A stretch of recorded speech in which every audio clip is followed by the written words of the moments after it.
For nearly 30 years, the disappearance of 6-year-old Jamie Watkins was treated as a cold case, buried, forgotten, and dismissed as unsolvable. The man who led that very investigation, beloved Sheriff John Pierce, turned out to be the one who hid the truth beneath his own backyard. But it was a tiger named Delilah, pacing the same patch of earth, who unearthed the secret no one dared to imagine. And just wait until you hear how this quiet sanctuary became the stage for a stunning reckoning, and how justice, after all these years, finally caught up. The tiger had been pacing for hours, not aimlessly, methodically. Delilah, a rescued Bengal tigress, had lived peacefully at the Harper County Wildlife Sanctuary for the past 3 years. She was known for her calm demeanor, her quiet watchfulness, and her habit of lounging for hours under the Georgia sun. But that morning, something changed. Caretakers noticed her behavior before sunrise. She kept circling the same small corner of her enclosure, an unremarkable patch of soil near the old chain-link fence, shaded by overgrown brush. Her movements were tense, focused. Over and over, she returned to the same spot, digging at the dirt with her massive paws, growling in a low, unsettled rhythm. She wasn't playing. She wasn't bored. She was trying to say something. Dale Bennett arrived just after 8 a.m., a veteran ranger with 26 years in field work and more animal instincts than most people he'd worked with. He didn't brush it off. "She's not just reacting," he said, crouching beside the disturbed ground. "She's detecting." He dug his fingers into the soil. It was loose, turned over, different from the rest of the packed, dry earth inside the enclosure. There was something unnatural about it, something that had no reason to be there. He didn't waste time. He called Brooke Harding, a sharp, observant volunteer in her 20s, fresh out of a criminology program, who had a reputation for asking the questions no one else dared to. Brooke joined him minutes later, eyes narrowing at the shallow trench Delilah had begun to form. "This wasn't done by weather," she said quietly. They retrieved gloves and a pair of hand spades from the utility shed. The digging was careful, slow, deliberate. Within 10 minutes, Dale's shovel struck plastic. Black, thick, wrapped tight. The world around them seemed to still. As they pulled the edges back, a smell rose that made them step away instinctively. Old earth, sealed air, and something deeper that didn't belong. They didn't say a word. They didn't have to. Inside was a small form, decomposed over time but unmistakable. A skull, smaller than any adult's, twisted with an old copper wire, green with age. A child's plush rabbit, faded and half-rotted, and placed beside it a doll's leg, worn but intact. Brooke's hand covered her mouth. Dale turned toward Delilah, who stood watching them from behind the fence, unmoving now, her amber eyes locked onto the grave she had unearthed. She had known. The sanctuary was closed within the hour. Deputies arrived first, followed by the Harper County Sheriff's Department. The area was quickly taped off, and crime scene teams began their work under a cloudless sky. Word spread fast, but details were held tight. Detective Craig Albright, gruff, no-nonsense, known more for results than small talk, stepped past the fence and surveyed the site. "Not recent," he said, "but this is real."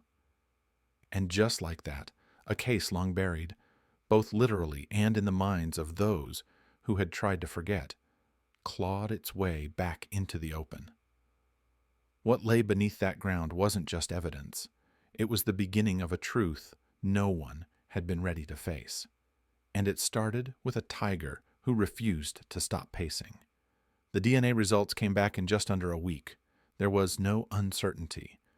The remains found beneath Delilah's enclosure belonged to Jamie Watkins, a child who had vanished without a trace nearly 3 decades ago, 6 years old, missing since 1997. For most of Harper County, the name had faded into history. But for Sandra and Rick Watkins, Jamie's parents, time had only hardened their grief. They never moved. They never stopped asking. They never accepted the official conclusion that their son had simply disappeared. "We always knew he didn't run away," Rick told reporters with quiet certainty. "He was 6. He couldn't sleep without a nightlight. Back then, Jamie's disappearance had shaken the town. Flyers went up on telephone poles. Search parties combed the woods. News vans lined the street for days. And leading the investigation, the man everyone trusted, was Sheriff John Pierce, a decorated veteran, a family man, a fixture of Sunday services and town parades. That image began to crack when Brooke Harding, still unsettled by what she and Dale had uncovered, started digging through archived files from the 1997 case. What she found didn't sit right. Some of the witness statements were missing. One neighbor, who claimed to have heard panicked screaming near Pierce's property the night Jamie vanished, had been written off as unreliable due to emotional instability. Surveillance logs had unexplained gaps. Critical timestamps didn't match. And then the connection became impossible to ignore. The land where Delilah now lived, where Jamie's remains had been found, once belonged to Sheriff Pierce. He sold it only 5 years ago, long after his retirement. The exact location of the burial was just steps away from where his old tool shed had stood. If Delilah hadn't uncovered it, no one ever would have. The case was immediately turned over to federal authorities. Special Agent Joan Reeves, known for her tenacity and clear-eyed approach to cold cases, personally interviewed John Pierce at his home. He was in his 70s now, slower, quieter, but not shaken. "You really think anyone's going to believe that?" he said when confronted with the findings. "That's ancient history." He underestimated the world outside his front porch. Investigators found more. In the attic of Pierce's former home, tucked behind a loose floorboard, was a letter. Never mailed, never signed. In it, he referred to Jamie's death as a terrible mistake. He described fear, panic, and a decision to cover it up rather than face the consequences. Whether it was remorse or justification, the damage had been done. The town's reaction was swift and explosive. This wasn't just a crime. It was betrayal.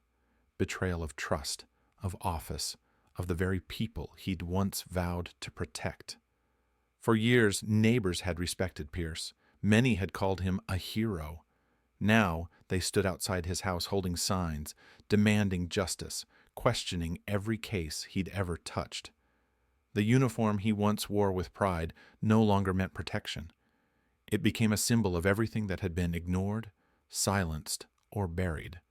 And as public anger grew, so did the weight of the truth.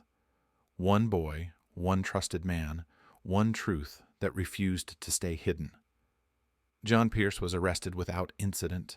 The charges brought against him were serious: second-degree murder and obstruction of justice. He made no statements to the press, no apologies, no plea for understanding. At his final court appearance, seated in a beige suit that hung loosely on his aging frame, he stared forward as the verdict was read. Guilty on all counts. For a man who had once represented law and order in Harper County, the silence in the courtroom was deafening. No tears, no outbursts, just the sound of justice, long delayed, finally arriving. He was sentenced to life in prison, and everyone understood he would never walk free again. During the trial, details emerged that filled in the blanks, but not all of them. Jamie Watkins had been seen near Pierce's home the afternoon he disappeared. One neighbor remembered him holding a box of dog biscuits. The prosecution presented the letter found in Pierce's attic, which hinted at what followed: a moment of anger, a decision made in panic, and a cover-up that spanned decades. The exact circumstances of Jamie's final moments may never be fully known, but the facts that mattered, the ones that led to Pierce's conviction, were undeniable. A child had died, and the man tasked with finding him had buried the truth instead. Outside the courthouse, a crowd had gathered.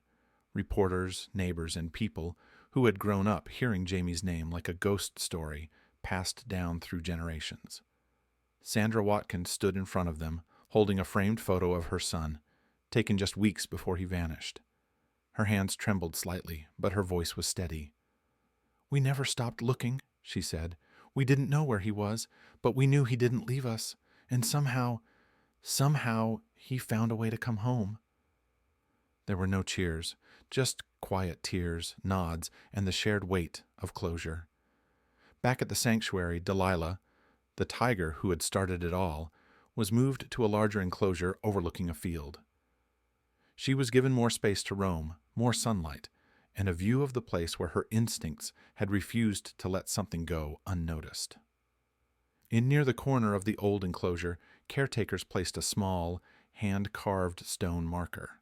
Nothing grand, just a name, 2 dates, and 6 words that carried the entire weight of the story.